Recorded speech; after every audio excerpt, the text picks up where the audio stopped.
Merhaba değerli arkadaşlar. Bugün sizlere Excel sayfasındaki hücrelere önce açıklama eklemeyi ve kaldırmayı, daha sonra da bir hücreye hata uyarısı nasıl verilir onu göstereceğim. Ben daha önce şuraya bir açıklama girdim. Gördüğünüz gibi açıklamada 30 ile 100 arasında bir sayı girin diyor. Peki bunu nasıl girdik? Önce bunu kaldıralım. Sağ tıkladığımızda açıklamayı sil. Şimdi buradaki açıklama kalktı. Buraya tekrar açıklama koyalım. Sağ tıkladığımızda açıklama ekle. Toshiba silelim. Ne yazmıştık daha önce? 30 ile 100 arasında bir sayı girin. Evet arkadaşlar. Şimdi bu açıklamayı girdik. Mouse'u üzerine getirdiğimizde açıklama görünüyor. Ama biz istiyoruz ki bu açıklama tamamen hep görünür olsun. Bakın şurada açıklamayı göster ve gizle diyor. Şu anda gördüğünüz gibi hangi hücreye gidersek gidelim bu açıklama sabit bir şekilde burada görünür halde. Ve hücrenin sağ üst köşesinde kırmızıyla işaretlenmiş durumda. Ama biz bunu yine eskisi gibi yapmak istiyoruz. Yani mouse'u ancak üzerine götürdüğümüzde görülsün istiyoruz. Bakın kırmızı işaretle belirgin, ancak mouse üzerine geldiğinde 30 ile 100 arasında bir sayı girin açıklaması görünüyor. Tekrar kaldıralım. Sağ tıkladık. Açıklamayı düzenleyebiliyoruz arkadaşlar. Bakın buradan yine düzenleme yapabiliyoruz. Silelim biz bunu şimdi. Açıklamayı sil. Evet, eski haline geldi. Peki bazen Excel'de şuna ihtiyaç duyabiliriz. Bir hücreye istenmeyen bir veri girildiğinde bize bir uyarı iletisi çıksın karşımıza. Yani ne yapmamız gerektiğini de ayrıca açıklasın, bir fikir sahibi olalım. Yani o veriyi oraya girmemize engel olsun. Bunu yapmak için ben şuraya bir tane girdim. Bunu yeniden şuraya girelim arkadaşlar. Aynısını yavaş yavaş yapalım. Şimdi bunu yapabilmek için veri sekmesinden bakın şuraya veri doğrulamaya geleceğiz. Veri sekmesinde veri doğrulama. Şimdi bize soruyor. Bunun 3 tane sekmesi var. Ayarlar. Bak. Bu ayarlarda biz bu hücrenin içine ne girebiliriz? Herhangi bir değer mi? Tüm sayı mı? Ondalık sayı mı? Liste, tarih, saat, metin uzunluğu, özel. Diyelim ki tüm sayı dedik. Bu tüm sayı hangi kategorilerde olsun? Arasında mı olsun? Arasında değil. Eşit de olsun. Eşit değil. Büyük, küçük, büyük ya da eşit, küçük ya da eşit. Arasında seçelim. En az kaç olsun?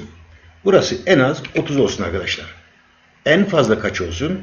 En fazla da 100 olsun. Peki bu olmadığı zaman hata uyarısı olarak yapacağı iş ne olsun? Dursun. Yani o veriyi bize oraya yazdırmasın. Başlık koyalım bu hata iletisine biz. Hatalı sayı diyelim. Hata iletisi olarak bize göstermesi gereken şey ne olsun? 30 ile 100 arasında olmalıdır. Karşımıza bu çıksın. Tamam dedik. Şimdi bakın nereye girmiştik biz bunu? Şu 85'in yazdığı yere girmiştik. Yani 30 ile 100 arasında. Bakın hata vermiyor 85. 50 girelim. Sorun çıkmaması gerekir. Evet çıkmadı. Çünkü 30 ile 100 arasında. Peki 25 girelim. Gördüğünüz gibi hemen hatalı sayı başlığı altında 30 ile 100 arasında olmalıdır. Yeniden dene. Yani burayı düzelt anlamında. 65 girelim. Sorun çıkmadı. Peki arkadaşlar biz buraya 105 girsek sorun çıkması gerekir. Gördüğünüz gibi 30 ile 100 arasında olmalıdır diyor. Peki şuraya varsayalım ki biz mevsimler diye bir yazı yazdık.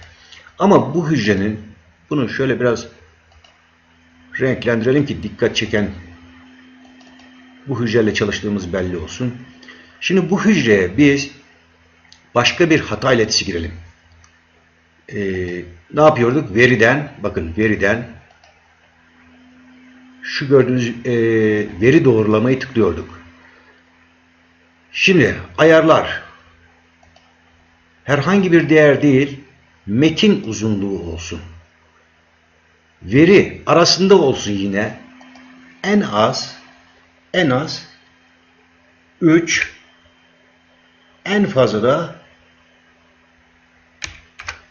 10 karakterlik bir metin girebilelim biz buraya. Bunun dışındakilere izin vermesini istemiyoruz.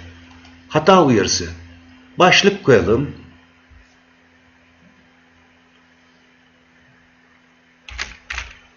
Hatalı metin diyelim. Hata ilesi olarak en az 3, en fazla 10 karakter olmalıdır dedik. Tamam diyelim.